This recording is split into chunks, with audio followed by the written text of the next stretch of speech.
Doctor Narendra Dabholkar यांच्या हत्येनंतर राज्य शासनाने गॅझेटमध्ये लागू केलेल्या जादूटोणा विरोधी कायद्याला आज 1 वर्ष पूर्ण होत आहे।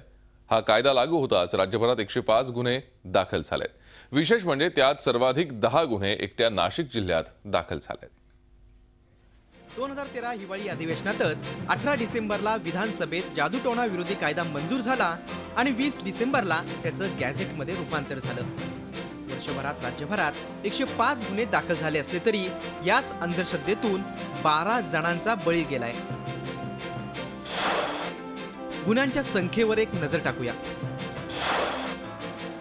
भूत उतरवण्याच्या बहाण्याने मारहाण करणे 11 गुन्हे, चमत्काराचा दावा करून फसवणूक 10 गुन्हे, अलौकिक शक्तीची कृपा मिळवण्याच्या हेतूने अघोरी प्रकार 17 गुन्हे, गुप्तधनाचा शोध घेण्याच्या बहाण्याने अघोरी कृत्य 7 गुन्हे, चमत्काराचा दावा करून पैशांचा पाऊस पाडण्यासाठी अघोरी प्रकार 4 गुन्हे, नरबळी देण्याचा प्रयत्न करणे 6 गुन्हे, नरबळी अथवा अंधश्रद्धेतून बळी देणे 12 गुन्हे, अलौकिक शक्तीच्या आभासातून स्त्रियांचे लैंगिक शोषण करणे 12 गुन्हे, एखादी व्यक्ती करणी करते, जादूटोणा करते किंवा भूत लावते असं जाहीर करून तिचं जगणं मुश्किल करणे 11 गुन्हे, आपल्या अंगात अतिंद्रिय शक्ती असल्याचं भासून धमकी देणे अथवा फसवणे 15 गुन्हे।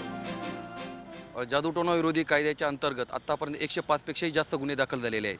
त्यामध्ये सर्वात जास्त गुन्हे हे नाशिक जिल्ह्यामध्ये 10 गुन्हे दाखल झालेले आहेत। इतर जिल्ह्यांपेक्षा नाशिकमध्ये बंधुगिरी बुवाबाजी जास्त आहेत का काय, तर तसं नसता की नाशिकमधले जे पोलीस प्रशासक आहेत आणि अंधश्रद्धा निर्मूलन समितीचे कार्यकर्ते ते अधिक दक्ष आहे असा त्याचा अर्थ होतोय।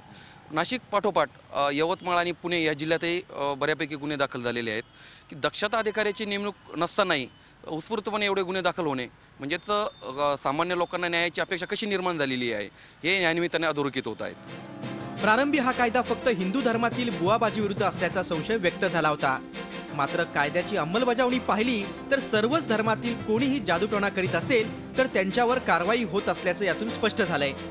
मुस्लिम आरोपी आणि फिर्यादींची संख्या 20 आहे। बौद्ध आणि ख्रिश्चन धर्मातील व्यक्तींवर सुद्धा गुन्हे दाखल करण्यात आल्यानं हा कायदा फक्त हिंदू धर्मातील लोकांना लागू होणार असल्याच्या आरोपांना कृतीशील उत्तर मिळालंय। हा सर्वसमावेशक आणि सर्व जाती धर्मांना लागू असलेला हा कायदा आहे आणि सर्व जाती धर्मांना लागू असलेला कायदा असल्यामुळे बाकीच्यांचा जो गैरसमज होता की एका विशिष्ट धर्मापुरताच हा कायदा आहे की काय, पण त्याला चोख उत्तर आता ह्या 105 केसेसमधनं नक्कीच मिळालेले आहे।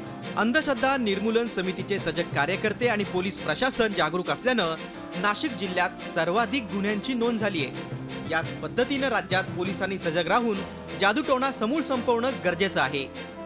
योगेश खरे, झी मीडिया, नाशिक। झी 24 तास रहा एक पाऊल पुढे।